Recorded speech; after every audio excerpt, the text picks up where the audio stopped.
dadku magacooda iyo mansabku meel sare ku yaal muhiimkii abkaalismaan tolku magaciin hajiro ama wad mudantihiin dadku magacooda iyo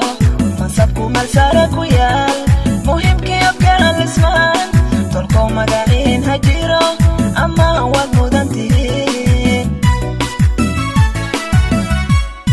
hawiye mudanaan u ahay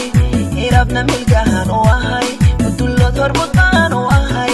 mas-uul shacabkaan ka ahay maalkana abgal baan u ahay hawiye mudanaan u ahay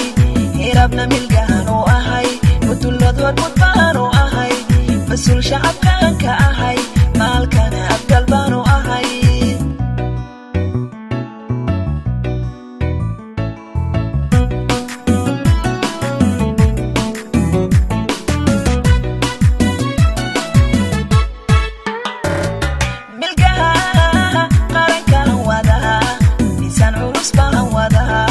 ragi majaraha u dhigay madaxdii ummadan wadaa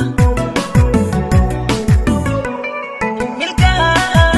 qarankan wadaa miisaan culus baan wadaa ragi majaraha u dhigay madaxdii ummadan wadaa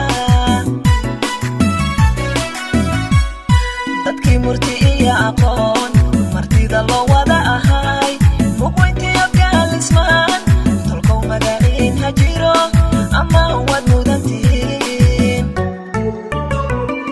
dadkii murti iyo aqoon martida loo wada ahay mugweyntii abkaalismaan tolkow magaciin hajiro ama wad mudantihiin hawiye mudanaan u ahay hirabna milgahan u ahay mudullood horbudbaan u ahay mas-uul shacabkaan ka ahay maalkana abgal baan u ahay hawiye mudanaan u ahay hirabna milgahan u ahay mudullood horbudbaan u ahay mas-uul shacabka